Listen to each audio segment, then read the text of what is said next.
हेतु शासनम। देवादिदेव 1008 श्री पारसनाथ भगवान की, परम पूज्य आचार्य गुरुदेव श्री विद्यासागर महाराज की, आचार्य श्री समय सागर महाराज की, मुनि श्री विमल सागर महाराज की, 3 कम नौकड़ महाराजों की, परम पूज्य यूनिवर्स 108 अनंत सागर जी महाराज की, समस्त मुनि संघ की नमोस्तु महाराज। जिन्होंने पूर्व पर्याय में अच्छे से धर्म किया है, दान आदि जो कुछ अच्छी अच्छी क्रिया की हैं, उनके फल स्वरूप ही अच्छी पर्याय में उनका जन्म होता है, अच्छे कुल में ही उनका जन्म होता है और धन वैभव से वह संपन्न हुआ करते हैं। पर जिन्होंने धर्म नहीं किया, दान नहीं किया, उसके फलस्वरूप वह दरिद्र बनते हैं, नीच पर्याय में उनका जन्म हुआ करता है। तो इस तरह आचार्य महाराज यही कह रहे हैं कि अपने मन को धर्म में लगाओ। अगर तुम आगामी पर्याय को अच्छा चाहते हो, धन वैभव से संपन्न होना चाहते हो, तो अपने मन को धर्म में लगाओ और उस धर्म के फल स्वरूप आपको कुछ मांगना नहीं पड़ेगा, उस पुण्य के कारण सब आपको उपलब्ध हो जाएगा। इसी तरह का एक कथानक आपके सामने आ रहा है कि वह राजा बड़े धन वैभव से संपन्न है, सारी अनुकूलताएं हैं, सब कुछ है, महलों में रहते हैं। पर आज मन ये हुआ कि आज महल से वन की ओर भी चले, और वह राजा महल से वन की ओर चल पड़ा और वन पहुँचते पहुँचते 2 मुनि राजों का दर्शन का लाभ हो गया। और जैसे ही मुनि महाराज के दर्शन का लाभ हुआ, वह बहुत हर्षित हुआ कि प्रतिदिन यह लाभ नहीं हो पाता है, हम अपने राजकाज के कार्यों में व्यस्त रहते हैं, पर वन के संयोग से आज 2 मुनि राजों का दर्शन का लाभ हुआ। और वह बैठ गया और बैठ के दोनों मुनिराज को उसने नमोस्तु किया, और नमोस्तु करने के बाद उसके मन में ही विचार आया कि इस पुण्य संयोग से आज युगल मुनिराज का दर्शन हुआ है, तो अपने जीवन में कल्याण के लिए कुछ हमें इनसे पूछना चाहिए। और वह राजा ने निवेदन किया मुनिराज से, हे मुनिराज, आगामी जीवन सब हमारा अच्छा अच्छा ही व्यतीत हो, सब अच्छी अच्छी चीज़ें मिलें, तो ऐसे हमें क्या प्राप्त करें, इस तरह की भावना के फलस्वरूप उसने अपनी भावना प्रेषित की। तब मुनिराज कहने लगे कि यह संसारी प्राणी जहाँ कुछ भी दिखे, जो इसको समझ में आए, वह यह संसारी प्राणी वहाँ श्रद्धान कर लेता है, और जिस किसी को भगवान मान के वह उनकी आराधना पूजा करने लगता है, और ऐसे जब वह आराधना पूजन जब किसी की करता है, तो वह दुर्गति का पात्र हो जाता है, उसको नरकों में जाना पड़ता है, और नरकों में जाके तो अनेक प्रकार के कष्ट ही कष्ट हैं, वहाँ तो दुख ही दुख हैं, सुख की तो वहाँ कोई बात ही नहीं। यहाँ तो आपके ऊपर क्या कर रहे हैं, चमल धुलाए जा रहे हैं ना, धुलाए जा रहे हैं ना। भगवान के सामने कितने ऊपर 64 चमल धुलाए जाते हैं। महाराज हमारे ऊपर एक ही लगा है ना, क्या लगा है, एक ही लगा है। भगवान तो कितने लगे हैं, 64 लगे हैं। तो ये सब कुछ किससे मिला है, पुण्य से ही मिला है। तो इस तरह महाराज कह रहे हैं कि सच्चे देव सास गुरु पर ही तुम्हें श्रद्धान करना चाहिए। जहाँ कहीं जो कुछ कोई मिला कहीं कोई लोभ जागृत हुआ, प्रलोभ हुआ, चमत्कार दिखा, और जहाँ कहीं तुम नमस्कार कर लेते हो, ये सच्चे देव का स्वरूप नहीं है। सच्चे देव कौन होते हैं? तो सच्चे जो देव होते हैं वह 18 दोषों से रहित होते हैं।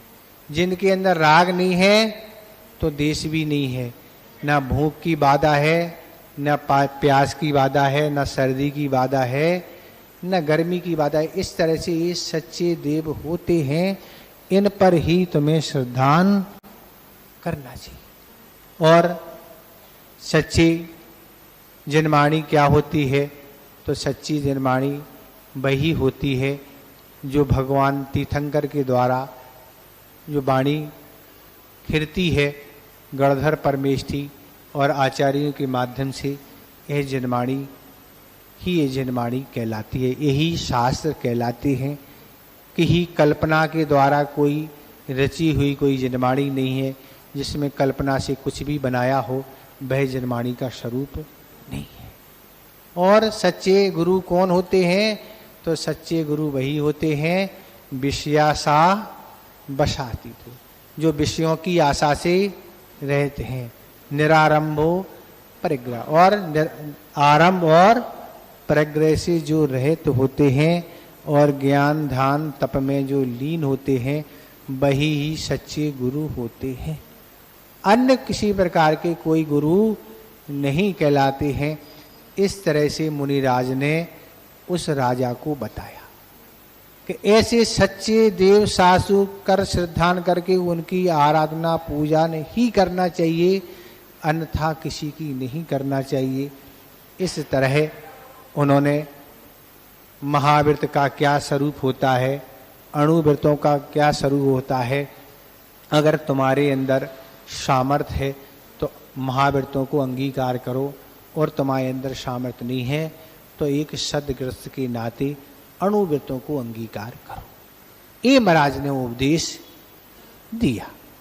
उपदेश देने के बाद राजन ने एक फिर प्रश्न किया कि हे महाराज, हमने पूर्व पर्याय में ऐसा कौन सा पुण्य किया था जिसके कारण हमें ये धन वैभव और राजपद उपलब्ध हुआ?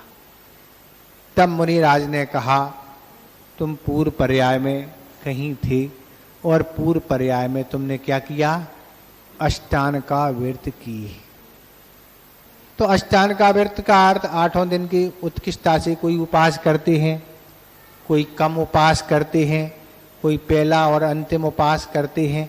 तो जिस किसी तरह से जिनकी अनुकूलता होती है वह इस नंदीश्वर पर्व में क्या करते हैं? उपास करते हैं। कोई एकासन करते हैं, कोई रस का त्याग करते हैं। तो इस तरह से करके उस नंदीश्वर पर्व को मनाते हैं। तो इस तरह से उस राजन ने अष्टांग का पर्व किए और अंत में समाधि मरण करने के बाद वह कहाँ गया? स्वर्ग गया। और स्वर्ग गया तो स्वर्गों में तो कोई कमाने की बात ही नहीं, कोई व्यापार नहीं करना पड़ता, कोई खेती नहीं करना पड़ती, कोई नौकरी नहीं करना पड़ती। 10 प्रकार के जो कल्प वृक्ष होते हैं उनसे सारी सामग्री उपलब्ध हो जाती। ना वहाँ सर्दी होती है, ना वहाँ पंखा होता है, गर्मी लगती नहीं तो पंखा की कूलर की बात ही नहीं, और ना वहाँ बारिश होती। तो कुछ तरह वहाँ सारी सुविधाएं हैं। तो ऐसे वह वहाँ स्वर्ग पहुँचा और स्वर्ग के बाद महाराज ने कहा, तुम यहाँ के चक्रवर्ती की विभूति को प्राप्त हो गए। उसके बाद क्या हो गया? चक्रवर्ती बन गया। किससे? अष्टांग का पर्व उसने बड़े बहुमान के साथ किए। उसके फलस्वरूप चक्रवर्ती की विभूति क्या होती है? आपने सुना होगा ना, कितनी होती है? 96,000 रानी होती है। अब तो एक भी मिलना कठिन है ना। क्या होती है? 96,000 रानियां होती हैं। बच्चों की तो कोई संख्या पता ही नहीं कितनी होती है। और रोज तो शोर सूतक मचे ही है ना, सूतक हो चाहे नहीं, पर शोर तो शोर होती रहती है, क्योंकि महापुरुषों के यहाँ किसी जीव का ऐसा मरण नहीं होता। इसलिए सूतक तो नहीं कहेंगे, पर शोर तो होती रहती है। और इस तरह चक्रवर्ती के यहाँ बड़ी बड़ी विभूतियाँ होती हैं, 14 रत्न होते हैं, 9 निधियाँ होती हैं, 32,000 मुकुटधर राजा होते हैं जो चरणों में खड़े रहते हैं। आप तो हुक्म करिए, क्या चाहिए आपको। चक्रवर्ती कोई दुकान नहीं खोलते। 3 करोड़ तो भोजन पकाने के लिए हंडे हुआ करते हैं। कितने? 3 करोड़। 365 रसोइया होते हैं। एक रसोइया एक दिन ही काम करता, दूसरे दिन तो वह पस्त पड़ जाता है, इतना थक जाता है, क्या बनाएगा भोजन। इतनी बड़ी प्रजा है और अलग अलग एक एक दिन के रसोइया होते हैं। 365 वैद होते हैं, एक दिन का एक ही वैद हुआ। इस तरह से बहुत बड़ी विभूति होती है। समय कभी होगा बताएंगे, अभी तो संक्षिप्त सार में अपन को जल्दी करना है। तो इस तरह से उसको चक्रवर्ती की विभूति प्राप्त हुई। ये महाराज ने कहा कि तुमने जो नंदीश्वर पर्व में जो विधान आदि उपास जो किए, आस्था श्रद्धान के साथ किया, उसके फल स्वरूप तुम चक्रवर्ती की विभूति को प्राप्त हो गए। तो इसी तरह आप भी अगर चक्रवर्ती बनना चाहते हो, पटरानी बनना चाहते हो, कुछ भी ना, तो क्या है, पटरानी नहीं बनना ना। क्यों नहीं बनना पटरानी? पटरानी का वैभव अलग होता है ना। 96 में तो पटरानी अलग होती है, उसकी शक्ति बहुत अलग होती है। क्या होती है? उसकी उंगलियों में इतनी ताकत होती है कि हीरे वगैरह को तो वह चूर के चूरा बना देती है। इस तरह की उसकी शक्ति हुआ करती है। अब आप कहेंगे महाराज नरक जाती है, तो नरक जाने का कोई विधान नहीं है आगम में। ऐसा आप विधान नहीं सोचे कि नरक जाती, नरक का कोई विधान नहीं है। अगर किसी तरह का मद आदि उसको होता है तो नरक जाती है। कोई तो कहते हैं 7 में नरक जाती है, तो ये तो आगम का उल्लंघन ही हो जाता है। स्त्रियां 7 में नरक नहीं जाती हैं, वह 6 में ही रुक जाती हैं। ये तो पुरुष में ही ताकत है कि वह 7 में नरक जाती है। स्त्रियों में इतनी ताकत नहीं है, इतना पाप वह स्त्रियां नहीं करती। ज्यादा से ज्यादा करेंगी तो 6 में ही जाएंगी, ज्यादा नहीं पहुंच पाती हैं। इतना तो उनका पुण्य है, ठीक है। पर आज तो 6वें नरक से आगे कोई जा ही नहीं सकता, चाहे मनुष्य हो और चाहे इस तिरंच आदि कोई हो। तो इस तरह की बात, ये पर्व की बात है।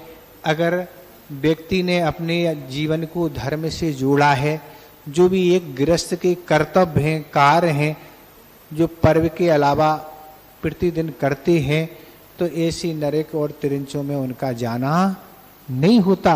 वे तो ऐसे अच्छे कुल और अच्छे पर्याय में जन्म लेके सारी उनको अनुकूलता बनती है, सारा धर्म वैभव उनको प्राप्त होता है और आगामी भी जीवन उनका सुंदरमय होता है। तो इस तरह से अगर आपको आगामी जीवन सुंदर बनाना है, वो सब अच्छा अच्छा चाहिए है महाराज। अच्छे अच्छे वस्त्र और आभूषण चाहिए है, अच्छे अच्छे भोज्य पदार्थ चाहिए है, अच्छी अच्छी अनुकूलताएं फैसिलिटीज चाहिए हैं।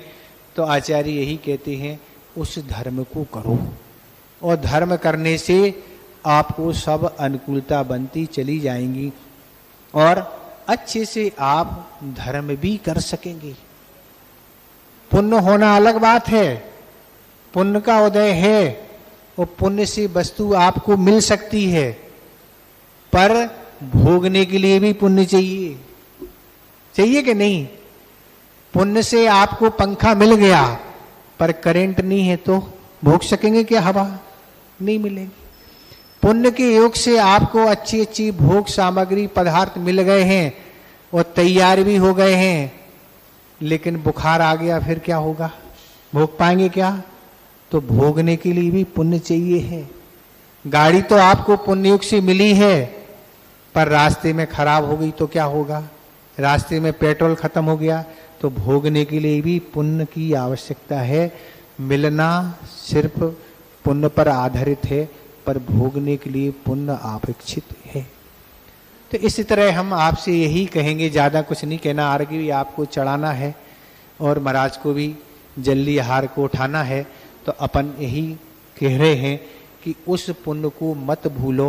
जितना आपको समय मिलता है सुबह से शाम और शाम से सुबह, उतने समय के लिए आप खोटे कार्यों से बचते रहिए। वो खोटे कार्यों से जब बच पाएंगे जब आप खोटे साधनों से बचेंगे।